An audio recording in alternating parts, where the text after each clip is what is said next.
Hi everyone. My name is Hayden Gourdine. I'm the head of Taylor Roots Australian business, and I've worked in our London, Singapore, and Hong Kong offices prior to moving to Sydney. So I've sort of worked those international markets and lived overseas, so I have a good understanding of them. But most importantly, I've sat in your very shoes. I was a lawyer at Matteli McKeag in Auckland many years ago, and embarked on my OE after a very similar presentation by Taylor Root. Back then, it was there was no COVID in the community, so I took some time off and travelled around Australia for a month, 2 months in Southeast Asia, going through sort of Thailand and Vietnam, before landing in London. I delivered furniture actually for 5 weeks before I secured a job at a top 50 law firm in London called Charles Russell Speechley. Back at Matteli McKeag, I was very much a corporate and commercial lawyer. I did some lease work in the morning. We did acquisitions in the afternoon, but I secured my first job in London. I was very much now a big city corporate lawyer in London, focusing on mergers and acquisitions. After a time at Charles Russell, I joined a US law firm as a private equity lawyer. Literally as a 3-year PQE lawyer in London, I was making more money than I could ever have imagined. I actually had big plans on returning back to Napier, where I'm originally from, to practice after working sort of in London for 3 years. But look, I've been away from New Zealand now for 13 years. Still haven't made it back to Hawke's Bay, though that is the plan one day. One of the biggest issues with your OE is really the lack of certainty. And I'm sort of not meaning, because of COVID and the borders. Many of you will actually move overseas without a job, without a flat to land in, without family and friends. COVID has really made the situation even worse, and having your family on the other side of the world does create a lot of uncertainty. Unfortunately, there are many unknowns, with a move overseas, but we hope today we can assist with providing you some information about and some clarity about your overseas options. For many Kiwis, just like me, the dream is to travel and work in London, but market conditions at the moment, there's just a huge demand for Kiwi lawyers all around the world, and we have opportunities globally for you to consider. Today, we'll cover off London and Australia in great detail, but we'll also touch on the offshore market, which is very attractive for Kiwi lawyers, the Middle East, Asian markets, in the US. If you've got any questions throughout the webinar, please put them in the Q&A box, and then I'll answer them at the end. I'm just going to share my screen so you can see some of the presentation that we have for you, and so you can look at that as we go through. Page. First of all, just quickly on who is Taylor Root, because I appreciate we're not in the New Zealand market. We are established in 1989 in London. We've been in Australia for that period as well. We're one of the biggest and the best legal recruitment companies in the world. We've been doing this for 30 years. We've been moving lawyers from New Zealand to Australia and to international markets. For instance, as I mentioned earlier, I was moved from Auckland to London with Matteli McKeag, with Taylor Roots, found me my first job. So we invest in long-term relationships with our clients and our candidates. And look, I hope it's a firm that you can trust in terms of your big move on your OE. We've got 13 offices around the world, so we are really uniquely positioned to offer you a true search period, whether it's moving to private practice or in-house. As you can see, we've got offices in New York, London, throughout Europe, throughout the Middle East, throughout Asia, and also in Australia, closer to home. Before we talk about each of the locations, I really want to cover off demand. Demand for Kiwi lawyers has never been higher. We've had the previous booms in 2000 and 2001 with the dot-com boom. We had the boom pre-GFC, which I was sort of part of in 2006, 2007. We had the boom after the GFC, 2011, 2012. but none of those compare to what we're experiencing at the moment. There really isn't a better time to be moving overseas as a Kiwi lawyer.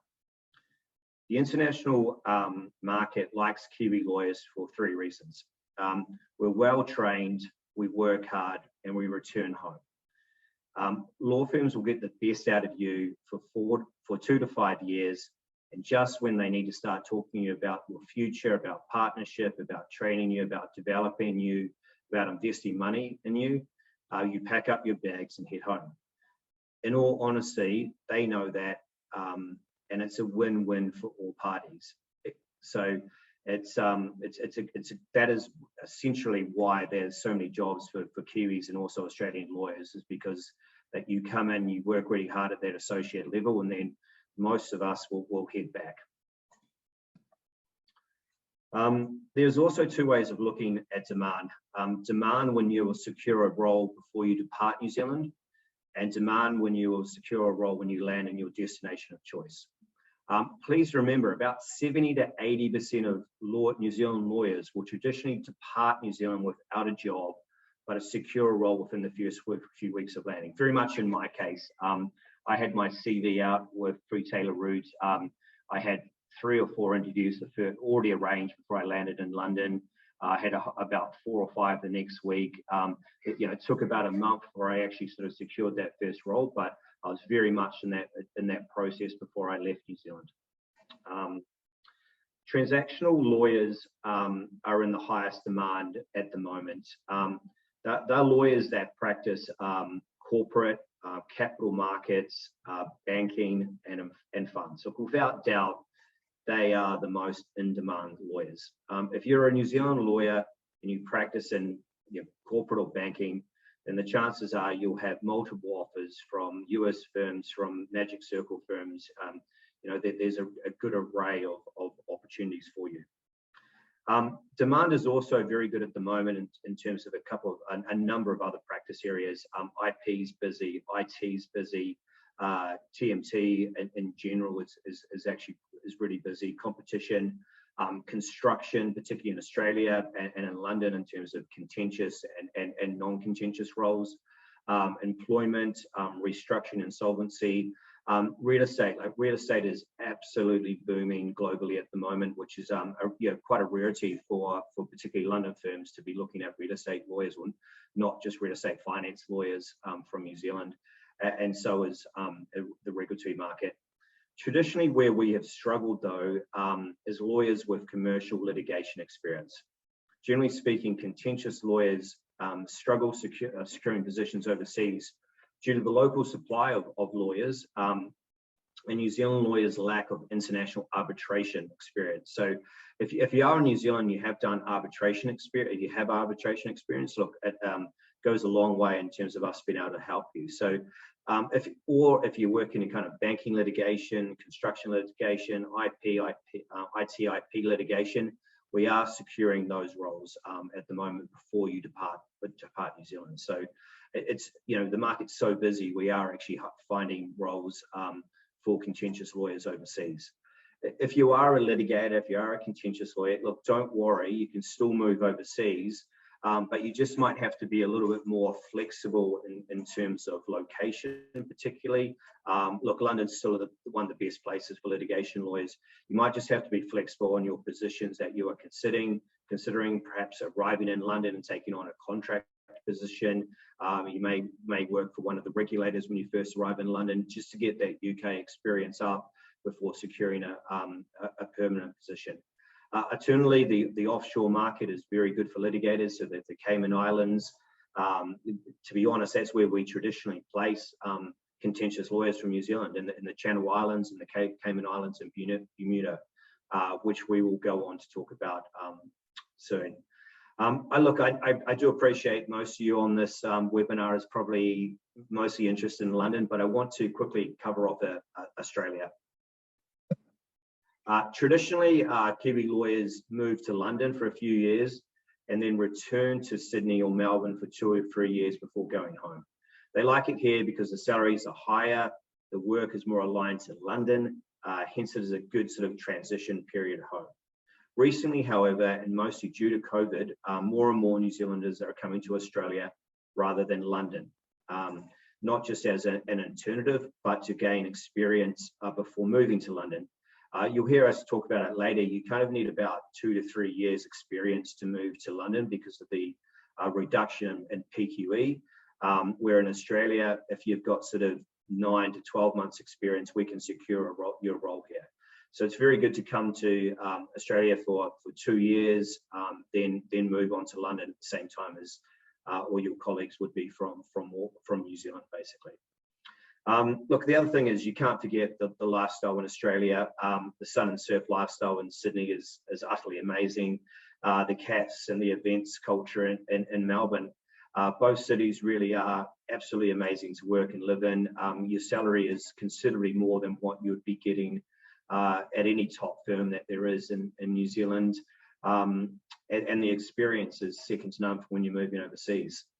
The most important thing you need to know about coming to Australia is that you don't need a working visa. You have all the rights of an Australian citizen to work here, and including the health system as well. You will need, around 12 months experience in New Zealand before you can start exploring options here. If you have sort of 9 months to 12, we can start talking about options to get you here. However, so Australian law firms are divided into 3 categories: the top tier, the mid tier, and the international, and the boutique. The top tier are firms which you may have come across: Allens, Ashurst, Clayton Utz, Cause Chambers Westgate, Gilbert and Tobin, Herbert Smith Freehills, King & Wood Mallesons, and Mintz Allison. The middle tier is firms you wouldn't have come across: ABL, Holden Riedlich, HWL, Landers and Rogers, Mills Oakley. And then you have some of the international firms in that sector as well. So Allen and Overy, Clifford Chance, DLA Piper, Jones Day, Cowan L. Gates. We also have a really vibrant boutique firm sector in New South Wales and Victoria. A lot of these firms just really focus on statewide work, and there's some national firms where they focus on specialist skill sets like construction or class actions. In these firms, you can literally earn as much as what you're earning in a top tier firm, and you're working with top tier lawyers. As you can see from the salaries in Australia, now these are actually in New Zealand dollars. So as you can see, as a 2-year PQE lawyer, you can earn anywhere between your sort of 90,000 and 140,000. Moving to a mid-tier and a top tier, and generally speaking, we're moving most Kiwis to mid-tier or top tier. So it's a good uplift on probably what you're earning in New Zealand. As a 3-year lawyer, obviously that increases significantly. We're talking sort of at least sort of a 100,000 plus up to 150,000 plus in terms of those salaries. It is good money compared to even the top firms in New Zealand. As for demand in Australia, look, we have jobs across all sectors, but as per most markets, there's less demand in litigation and an incredible demand in corporate capital markets, banking and funds. Look, whatever happens, if you've got good New Zealand experience, we will find you a role in Australia, so don't you worry about that. Now on to London and the UK. Look, you can walk into any law firm in London, any pub in London, and I guarantee you there'll be a Kiwi there. Traveling and working in the UK has been a rite of passage for us for generations. The big OE, as we like to call it. With historical ties, no language barrier, a similar legal system, and Europe on its doorstep, the UK has been a natural fit for Kiwi lawyers wishing to work abroad, accelerate their career, and travel the world. Unfortunately, with COVID, it really has felt like the other side of the world from Kiwis, particularly with the inability to come home. But the good news is that as London is open, the border with New Zealand or New Zealand citizens returning will be open very soon, and the market has never been more buoyant. I'm not going to go into great detail about why we all moved to the UK. We all have our reasons. But for me, when I went over there, one of the most enjoyable parts of working and living in London for 6 years was really the travel through Europe. Ireland, Scotland, France, Spain, boat trips around Croatia and Greece, destinations like the Eiffel Tower and the picture here, the Blue Mosque in Istanbul, the Nile and the pyramids in Egypt. You know, I saw it and I loved it. Travel was a big part of it. Then you have London yourself. You know, it has everything you could imagine. Big Ben, Buckingham Palace, the West Ends, the pubs, the nightclubs, the history, the culture, the parks. Look, the parks are interesting. It takes you a while to get used to it in summer, to be honest, coming from New Zealand. It's literally like the beach. Everyone is there sunbathing in their board shorts and bikinis, and there's not any water in sight. So that's a new experience. Yes, it's cold in winter in the UK, but it's also well catered for. I'm still amazed that very few houses in New Zealand have central heating after you experience the warmth of a UK house. And look, I went to university down in Dunedin and Otago, and I was freezing for 5 years, and I've never been as cold in my life in Dunedin compared to London, which was actually pretty warm in terms of the way you live. So summer is up and down. Some days are hot. It's light to 10:30 at night, which is the most amazing thing. But you got to remember, you're only an hour away from you know, the Mediterranean, so it's not all that bad. So now onto the UK market. First and foremost, I just want to quickly talk about PQE, or post-qualification experience. UK lawyers complete a 2-year training contract before qualifying as a lawyer. During that training contract, they will complete 4 6-month seats, including 1 contentious seat. At the end of the 2 years, they're offered a qualified position in a practice group, which is known as being an NQ, or newly qualified. Because New Zealand lawyers don't complete a training contract, we are traditionally discounted 2 years PQE. So if you have 2 years experience in New Zealand, you will be considered an NQ in London. If you have 4 years in New Zealand, you will be considered a 2-year PQE in London. In some instances, however, and this is particularly the case, the more senior you get, the firm will reassess you and perhaps only discount you by 1.5 years or even a year. Often there is a realignment after you have practiced for a year or so and are performing at a level above your PQE. Generally speaking though, apply the 2-year discount, which for most lawyers means gaining 3 years in experience in New Zealand before departing. If you're an NQ, if you're a 2-year PQE lawyer, you're competing against other NQs. Very difficult to get a role unless you are a corporate lawyer, a banking lawyer, or funds lawyer. Anything else, you probably want to be having sort of 2.5, 3 years legal experience in New Zealand. The UK market is made up of a broad spectrum of firms ranging from independent and boutique practices through to global firms, which are either headquartered in the UK or satellite offices of US firms. Typical law firm categories, which you'll hear discussed constantly, are US Elite, the Magic Circle, the Silver Circle, International, West End, Boutique, and Regional. To manage your expectations, the US Elite are really only seeking lawyers from the top-ranked New Zealand law firms for corporate and banking. The compensation from US law firms is outstanding. I recently moved a lawyer from Wellington earning $78,000 to London, who earns £158,000. That's roughly about 320,000 New Zealand dollars. If you are lucky enough to have that experience, the UK market really is your oyster. US practices now form a large part of London's market at Leeds and have grown for a substantial growth in the last 10 years. They have secured heavyweight partners from the Magic Circle and have grown their US practices to be on par with some of the biggest UK firms.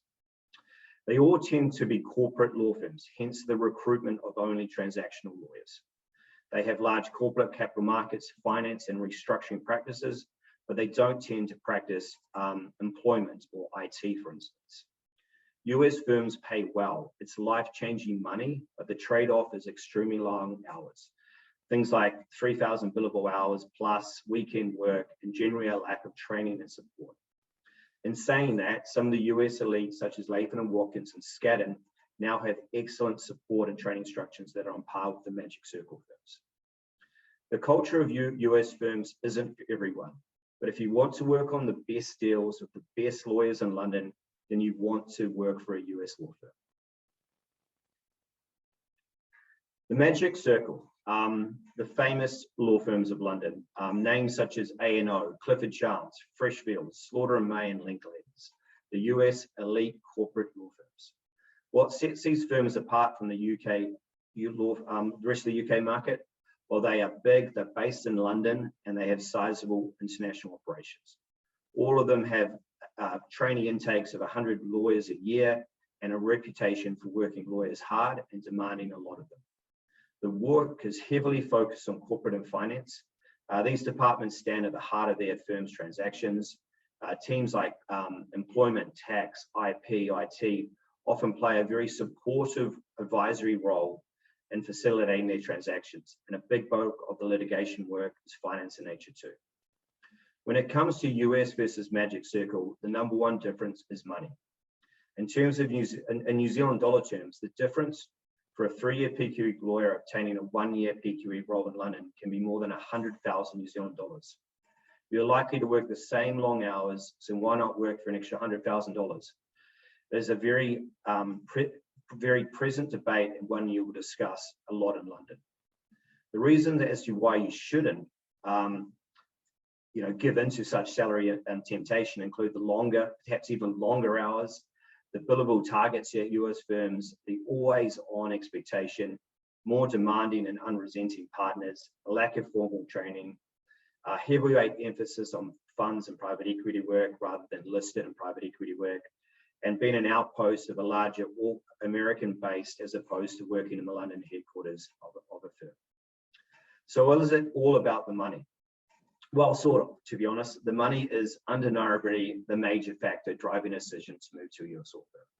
From my perspective as a Kiwi lawyer who worked for a US law firm, the hardest thing was always the always on expectation.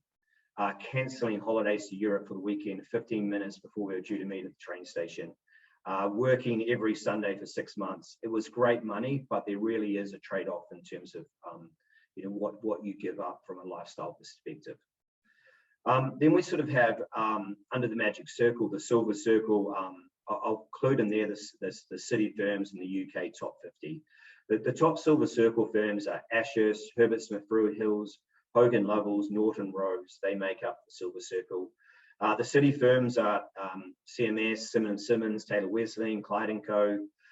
Just so you know, a city firm is headquartered in the square mile or the City of London. And then you have the top UK firms like Stevens Harwood and Charles Russell Speechy, who I joined when I first arrived in London. What I should be clear about is that every law firm in the top 50 is bigger than the biggest law firm in New Zealand. So you're not exactly joining a small law firm. Even at number 49, Hill Dickinson has 175 partners and 840 staff in London. I believe Bell Gully across Auckland and Wellington has about 200 lawyers and 400 staff. You can see it's a big law firm.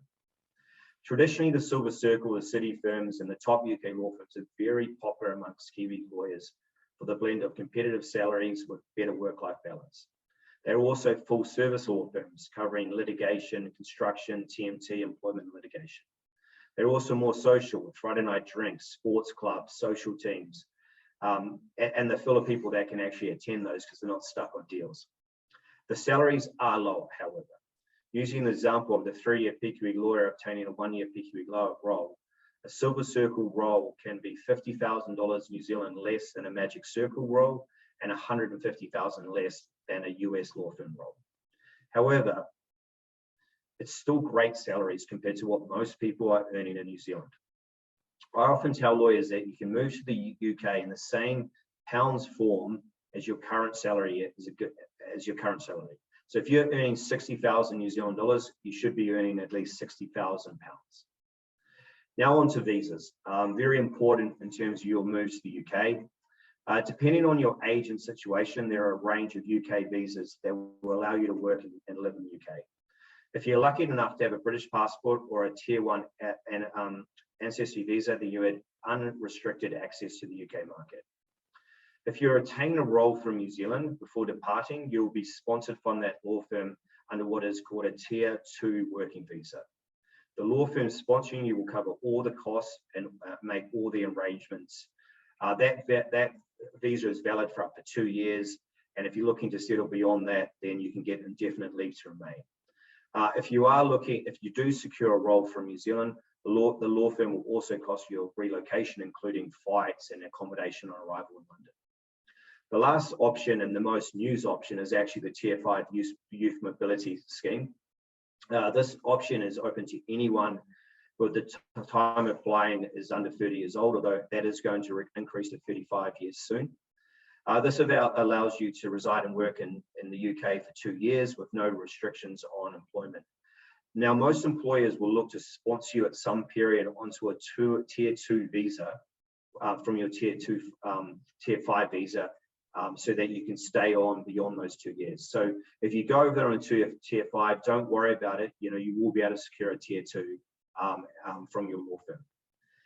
In terms of qualification, for most New Zealand lawyers moving to the UK who aren't qualified in England and Wales, it's relatively straightforward to practice as a foreign qualified lawyer without requalifying there. In some circumstances, a law firm may expect you to cross-qualify by undertaking the QLT scheme. It's not a requirement to practice. However, it may be beneficial if you stay in the UK long term, or if you are considering a role in-house, or if you are a contentious lawyer. Generally speaking, though, it's not something you need to worry about until you move to the UK. Oh, sorry, missed that one. Now, just going on to some of the other markets that we are recruiting for, offshore. Look, often the unknown option for Kiwi lawyers, but an excellent option, particularly for our litigator. In terms of locations, the most common destination for Kiwi lawyers are the Cayman Islands, which is just off Miami, the British Virgin Islands, which is in the Caribbean. It's about a 2-hour flight from Miami. Bermuda, which actually, contrary to common perception, is not in the Caribbean, but up closer to the US. And now, last but not least, the Channel Islands of Jersey and Guernsey, which are between France and UK. And in terms of geography, they're about a 30-minute flight to London or Paris, either way. Look, the offshore is a great place, really for those seeking sun and surf and zero tax. The options offshore focus on banking and finance, corporate, funds, commercial litigation, insolvency, and trusts. You will need a minimum of 3 years working experience to be considered for most in-house jurisdictions, particularly the Cayman Islands, Bermuda. The Channel Islands, however, you can move there at sort of 1 year or 2 year PQE. So a really, really good option, in terms of if you're looking for something a little bit different than London or Australia. The Middle East. The main commercial centres in the Middle East that we recruit in are the UAE, Bahrain, Qatar, Saudi Arabia, and to a lesser extent, Oman and Kuwait. New Zealand lawyers are in some random places overseas. I moved a Kiwi lawyer out of Iraq during the Gulf War to London, who was earning $1 million inside the green zone. He couldn't spend a cent. He was living inside an army compound, but he walked away after 1 year with $1 million US in his bank account. So look, these jobs do exist, and for some reason, Kiwi lawyers absolutely seem to love them. In saying that, most people will look at Dubai and Abu Dhabi, with the most western of the Middle Eastern countries, a huge wealth inward investment there. So they tend to be the destinations of choice for expat lawyers. The practice areas that are strong in Dubai and the Middle East are corporate and M&A, banking, Islamic finance, construction and major projects, oil and gas, power, energy, and water, infrastructure. Anyone with that sort of industrial experiences will find a great job there, or anyone that speaks any of the Middle Eastern dialects. They have added VAT, which has made the Middle East not as attractive for some expat lawyers, but it's still very favorable in terms of tax and a great place to save some money. Now on to Asia. Look, a place that I have worked for 10 years. I lived in both Singapore and Hong Kong.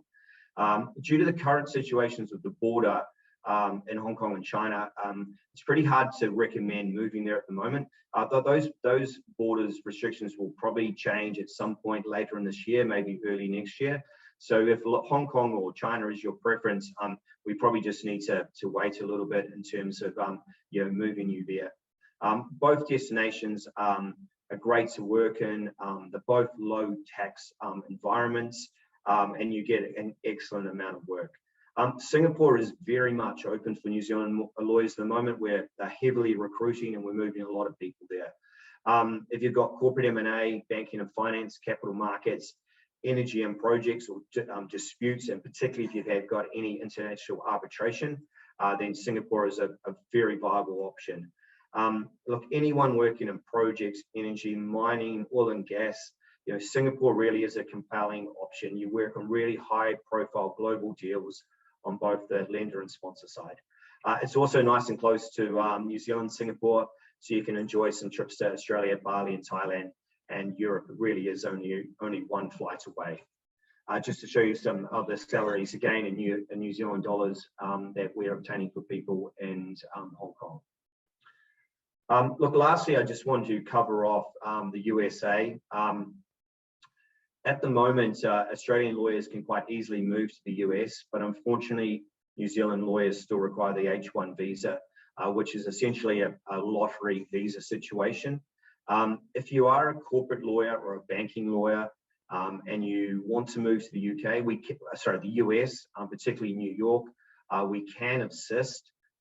We just need to help you through that process, which can be quite long and daunting. Look, in conclusion, we've got a wide array of options for you in terms of moving you internationally. So the world really is your choice. We recognize that you have a choice in recruiters to use as well. Taylor Root has dedicated offices throughout the world and dedicated consultants who only focus on moving you internationally. You also have a point of contact who is a Kiwi lawyer, that's me. I've made this move. I know all the ups and downs. I know what it's like to first land in London, and I know where you may want to live and all that sort of side of things. So we're here to help and hold your hand all the way through, because it really is a daunting prospect. And as I said, there's just lots and lots of uncertainty that's involved.